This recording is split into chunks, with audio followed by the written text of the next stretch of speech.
नमस्कार, जय जोहार। साथियों, जागो मंच में आप सभी का हार्दिक स्वागत अभिनंदन। साथियों, आप सभी ने बहुत सारी पौराणिक कथाओं को सुना होगा और उन पौराणिक कथाओं में आपने देखा होगा कि एक रूपता नहीं है, यानी लेखक ने एक ही पुस्तक लिखी और उसी पुस्तक में अपनी ही बात का आगे जाके खंडन कर देता है। यानी एक बार जैसे एक घटना कोई कार्यक्रम हो गया हो से उसी तरह का दूसरा कार्यक्रम कैसे हो सकता है। जैसे हम बात करते हैं श्री गणेश पुराण की, तो गणेश पुराण कहता है कि शिव जी के साथ गणेश जी का युद्ध होता है और उस युद्ध में गणेश जी की गर्दन कट जाती है और गणेश जी की गर्दन शिव जी लाकर लगाते हैं। लेकिन यही पुस्तक सेम श्री गणेश पुराण, इसी में गणेश जी की गर्दन दोबारा कटती है, सिर दोबारा कटता है। वहां पर शिव जी के गण जाके गर्दन लेके आके लगाते हैं। लेकिन यहाँ इसी भाग में दूसरी कहानी लिखी गई है इसी पुस्तक में, यहाँ पर श्री कृष्ण जाकर गणेश की गर्दन को लेकर आते हैं। श्री कृष्ण पृथ्वी पर अवतार थे, आप सभी को मालूम है, मानव अवतार था उनका, और वह पृथ्वी पर आकर गर्दन लेके जाके गणेश के लगाते हैं। यह बड़ी ही अलौकिक बात है कि पहले अवतार आया करते थे तो ये स्वर्ग लोग न जो अन्य लोग था वहां तक ये अवतार वो चले जाके घूमा करते थे। बहुत सारे राजा महाराजा हुए थे, महिषासुर ने स्वर्ग पे कब्जा कर लिया था। इस तरह की चीजें बड़ी ही देखने को मिलती हैं। उसी क्रम में आज मैं आपको इस श्री गणेश पुस्तक से वो अंश दे रहा हूं जिसमें आप दंग रह जाएंगे कि वास्तव में ये कितना हमें अंधविश्वास और पाखंड में डालने के लिए कितना बहकाते हैं, कितना बरगलाते हैं। तो साथियों, चलते हैं समय न गंवाते हुए पुस्तक के अंशों पर। श्री गणेश पुराण। और पार्वती ने शनि को पुत्र दर्शन की आज्ञा दी, यानी पार्वती ने शनि को पुत्र दर्शन करने के लिए आज्ञा दी कि तुम मेरे पुत्र को देख सकती हो।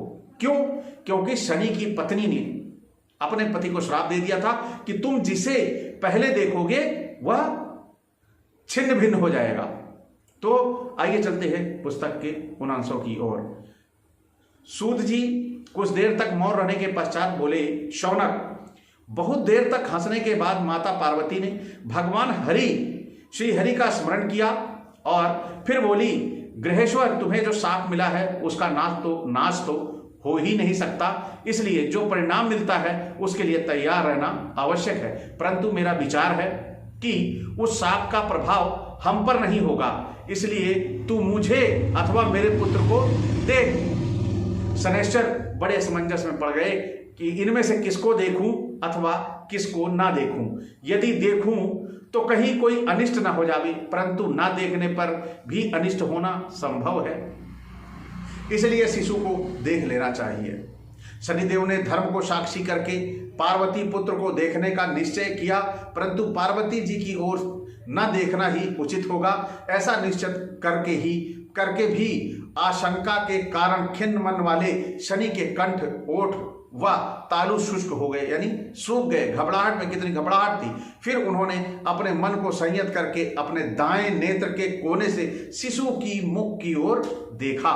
फिर रिजल्ट क्या निकल रहा है? शनि की दृष्टि पड़ते ही शिशु का मस्तक छिन्न भिन्न हो गया। शनि देव का उस शिशु को देखना था, आशंका साकार हो उठी। उनकी दृष्टि पड़ते ही शिशु का मस्तक छिन्न हो गया। यद्यपि शनि ने दाएं नेत्र के कोण से शिशु की एक झलक ही देखी थी, तथापि शाप का फल न मिट सका। बालक के मस्तकीय भाग से रक्त की अविरत धारा बह निकली। पार्वती की गोद में रक्त ही रक्त दिखाई देता था, परंतु वह छिन्न हुआ मस्तक अपने अभिष्ट गोलोक धाम में जाकर भगवान श्री कृष्ण के शरीर में प्रविष्ट हो गया। क्या? जो मस्तक था गोलोक धाम जहां गाय पाली गई थी, गायों वाला लोक, यानी यहीं पृथ्वी पर श्री कृष्ण का सिर, गणेश का सिर आया और श्री कृष्ण के उसमें समा गया। बड़ी ही आश्चर्यजनक घटना, क्योंकि भगवानों के भी लहू होते हैं, खून होता है भगवान के भी, और भगवान की भी गर्दन कटती है और वो मर जाता है। और बड़ी बात तो ये है कि भगवानों के दोबारा किसी का भी सिर जोड़ दो तो गर्दन लग जाती है और वो जिंदा भी हो जाता है। ये मानव में नहीं हो सकता। ये इन जो भगवान है, भगवान की श्रेणी के, देवी देवता की श्रेणी में, उन्हीं की गर्दन कटने पे, जैसे राहु है ना, उसकी गर्दन कटी है, मुंडी लिए खाली घूमता रहता है, आप सभी ने देखा होगा, उसको कुछ नहीं होता। क्यों? क्योंकि वह भाई देवता है। फिर और उसने दूसरा वो पी लिया था अमृत। फिर आगे चलते हैं। बालक के मस्तकीय भाग से रक्त की अविरल धारा बह रही थी। बालक था, धारा बह रही थी। ऐसे बता रहे हैं, ऐसा लग रहा है कि जैसे बरसात के समय गंगा में प्रवाह खूब चलता है। पार्वती के गोद में रक्त ही रक्त था। फिर वह जो सिर था गोलोक धाम जाकर श्री कृष्ण के पास शरीर में सप्रविष्ट हो गया। अब सोचिए, यहाँ मानव रूप में थे श्री कृष्ण और उनके अंदर वो शरीर पर सिर प्रविष्ट हो गया। ये सब बड़ी बातें हैं सोचने वाली कि कैसे आपको घुमाकर अंधविश्वास और पाखंडों में डाला जाता है। उस विचित्र घटना से सभी व्याकुल हो गए। देवी गिरिजनंदिनी तो अत्यंत शोकाकुल हो गई और रोते रोते उन्हें मूर्छा ही आ गई। जो महिलाएं उनसे दूर स्थित थी वे दौड़ पड़ी। अनेक स्त्रियां चित्र में बनाई जाने वाली के समान स्तंभित सी हुई। सखियों ने पार्वती जी को जगाने का प्रयास किया, किंतु कोई सो परिणाम ना निकला, क्योंकि गर्दन कट चुकी थी। भवन में होने वाले घोर कोलाहल को सुनकर नंदीश्वर पता लगाने के लिए दौड़े और फिर लौटकर कहने लगे, हे प्रभु चंद्रमौली, भवन में बड़ी विचित्र घटना घट गई है। शिशु के दर्शनार्थ आए हुए शनि ने ज्यों ही बालक के शरीर के दर्शन किए, त्यों ही उनका मस्तक छिन्न होकर उड़ गया। बेचारा शनैश्चर दीनहीन हुआ, सिर झुकाए वहीं खड़ा है। नंदी की बात सुनकर वहां सभी उपस्थित समाज शोकग्रस्त हो गया। कोई भी शोकग्रस्त होगा, क्योंकि अगर किसी के घर में बच्चे के साथ ऐसा होगा। भगवान शंकर तो इतने व्याकुल हो गए कि उन्हें मूर्छा सी आ गई। गिरिराज, हिमाचल, देवराज इंद्र तथा सभी देव, ऋषि, गंधर्व, किन्नर आदि रोने लगे, परंतु भगवान श्री हरि ने तुरंत ही गरुण का स्मरण किया और कुछ ही देर में गरुण उपस्थित हो गया और भगवान श्री उस पर आरूढ़ होकर उत्तर दिशा की ओर चल पड़े। आप देखिए, श्री हरि कौन थे यहाँ? कृष्ण। अभी ये नाम आगे आ जाएगा। और जब वो मस्तक कटा तो वहां पहुंच के खड़े हुए, जबकि गोलोक सिर गया आया था गोलोक में उनका सिर, लेकिन वो गोलोक से झट से वहां पहुंच गए और वो तैयार हो गए ये सब काम करने के लिए। श्री हरि द्वारा गजराज का मस्तक काटना। पुष्यभद्रा नदी के तट के निकट ही भयंकर वन में एक गजराज अपनी सुघड़ काय हथनी के साथ सो रहा था। भगवान श्री हरि उसे देखते ही गरुड़ से सार उतरे और अपने सुदर्शन चक्र को प्रेरित कर गजराज का मस्तक काट दिया। उस समय भयंकर शब्द हुआ, चारों दिशाएं कांप उठी। कांप तो उठेंगे ही। आप किसी निरपराध अबोध जानवर को मारते हो और कहते हो कि आप श्री हरि हो, तो आपका श्री हरि होना कितना उपयुक्त है, कितना उचित है। श्री हरि यानी पूरी सृष्टि का निर्माण करता। वो आए, अपनी ही कृति, मजबूर होकर अपनी ही कृति हाथी का सिर काट लिए बेचारे, जबकि वह बना सकते थे वहां बैठ के। फिर उस शब्द ने सभी को जगा दिया। हथनी और उसके बच्चे गजराज की वह दशा देखकर चित्कार करने लगे। इधर भगवान ने गजराज का रक्ताक्त मस्तक गरुड़ की पीठ पर रख दिया। उसी समय हथनी ने आकर गरुड़ का पंख पकड़ लिया और फिर श्री कृष्ण पर वागवाणों का प्रहार करने लगी। उसने कहा, तुमने मेरे पति को क्यों मारा? अब उसके सिर कहाँ लिए जाते हो? मुझे यह सब सत्य सत्य बताओ, नहीं तो मैं तुम्हें श्राप दे दूंगी। भगवान बोले, गजेश्वरी शांत हो, मैं इसे मारना नहीं चाहता। अच्छा तो यही होता कि कोई अन्य जीव मारा जाता, किंतु विवशतावश मेरी यही थी कि मेरी दृष्टि में आने वाला प्रथम प्राणी यही था जिस कार्य के लिए मारा गया। उसमें प्रथम दृष्टिगत प्राणी का शीश लेने का ही विधान है। यानी अगर किसी देवी देवता का सिर कट जाता है तो जो वहाँ का मैनुअल है, जो संविधान बना हुआ है स्वर्ग में देवी देवताओं का, इनका हरि का, विष्णु का, शंकर का, इन सब का एक संविधान बना हुआ है कि पहले अगर किसी की गर्दन अगर कट जाती है तो पृथ्वी पर जो लेने जाएगा, जो सामने प्राणी मिल गया उसी की गर्दन काटनी है, दूसरी के नहीं काट के जोड़ पाओगे। ये इन्होंने विधान बनाया हुआ था। यानी विधान मतलब वहां का संविधान था। वह बताया, क्या ऐसा संविधान भगवान ईश्वर ने बनाया होगा? अगर बनाया होगा तो यही विधान अन्य धर्म के जो देवता हैं, देवी हैं, जो भी हैं, क्या उनके विधान अलग अलग हैं? यही बड़ी सोचने की बातें हैं कि क्या विधान इन भारतीयों के लिए जो यहाँ पे छोटे से दायरे में है, इन्हीं के लिए इतना विधान है। और इतने बड़े बड़े देवी देवता इस भारत के ही भूभाग में छोटे से काम करते हैं, ये बेचारे रूस, चीन, अमेरिका, जापान जगह पे निकल ही नहीं पाते। ये सब सोचने वाली बातें हैं, जब आप दिमाग पर जोर डालेंगे तो ये बातें समझ आने लगेंगी। लेकिन चलते हैं पुस्तक की ओर, क्योंकि यहाँ पर एक हाथी का सिर कट गया और वो हथनी दुखी है और श्री कृष्ण से सवाल कर रही है। हथनी ने उत्कंठा से पूछा, किंतु तुम्हें किसी प्रथम प्राणी के मस्तक की आवश्यकता ही क्यों हुई? यदि इसका कोई यथार्थ कारण ना बता सकोगे तो मैं तुम्हें शाप देकर नष्ट कर डालूंगी, इसलिए मेरे प्रश्न का उत्तर दो। भगवान बोले, पार्वती जी के पुत्र का दर्शन करने के उद्देश्य से ग्रहेश्वर शनि उसके भवन में गए थे। उन्होंने जो ही बालक पर दृष्टि डाली, उसका मस्तक छिन्न होकर ऊपर की ओर उड़ गया।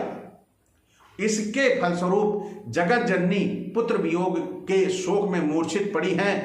हथनी बोली, तो यह कौन सा न्याय है प्रभु? ये न्याय है आपका? एक शिशु की प्राण रक्षा के लिए निरपराध गजराज की हत्या कर दी गई।